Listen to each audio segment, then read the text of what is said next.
नमस्कार। जनेऊ के गीत गावे जाता नहीं सुनी लगा। देहु नायमतिला चाउर और गुड़ा चाउर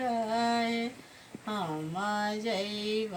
काशी बनारस पंडित होई आए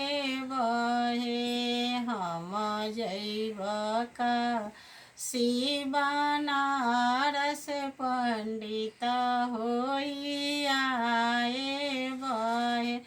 का करे जैब बबुआ काशी तयवरो बनारस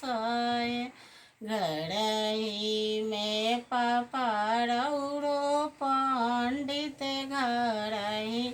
वेद भानले घर ही में पापा रौरो पंडित घर ही वेद भानले देहु नाच चितिला चाउर और गुड़ चाउर हम जैब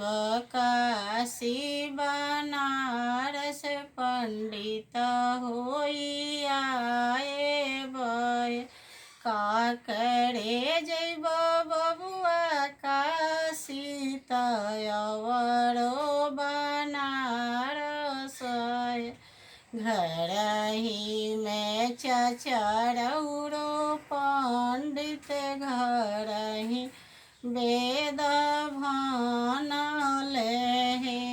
घर ही में चचरौरो पंडित घर ही वेद भानले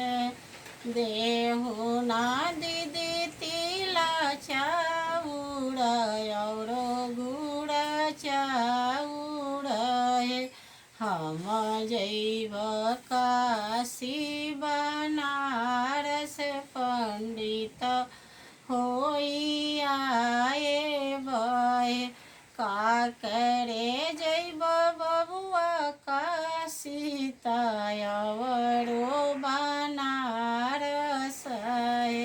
घर ही में जीजा रौरो पंडित घर ही